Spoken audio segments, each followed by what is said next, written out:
پہلے دن سے ہمارا موقف یہ ہے کہ اس آئینی ترمیم کو کلیتاً مسترد ہونا چاہیے، اور اس پر یہ جو گفتگو کا سلسلہ شروع ہو گیا ہے مختلف پارٹیوں نے، حکومت اور اپوزیشن نے، یہ بالآخر کسی خرابی پر ہی منتج ہوگا، اور اس کے نتیجے میں حکومت اپنی مرضی کا چیف جسٹس، اپنی مرضی کی عدلیہ اور اپنی مرضی کا جو ہے وہ عدالتی نظام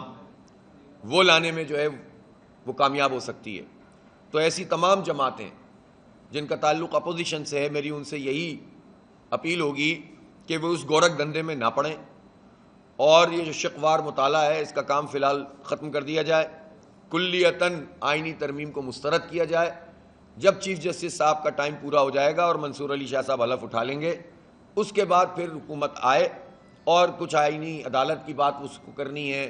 یا مزید کچھ ترمیم کی بات کرنی ہے تو اس وقت ٹیبل کیا جائے۔ پہلے دن سے ہمارا موقف یہ ہے کہ اس آئینی ترمیم کو کلیتاً مسترد ہونا چاہیے، اور اس پر یہ جو گفتگو کا سلسلہ شروع ہو گیا ہے مختلف پارٹیوں نے، حکومت اور اپوزیشن نے،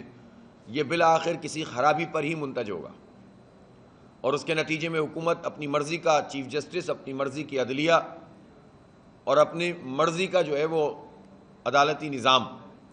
وہ لانے میں جو ہے وہ کامیاب ہو سکتی ہے۔ تو ایسی تمام جماعتیں جن کا تعلق اپوزیشن سے ہے، میری ان سے یہی اپیل ہوگی کہ وہ اس گورکھ دھندے میں نہ پڑیں، اور یہ جو شقوار مطالعہ ہے اس کا کام فی الحال ختم کر دیا جائے،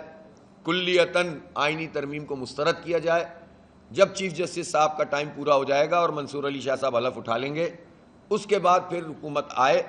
اور کچھ آئینی عدالت کی بات اس کو کرنی ہے یا مزید کچھ ترمیم کی بات کرنی ہے تو اس وقت ٹیبل کیا جائے۔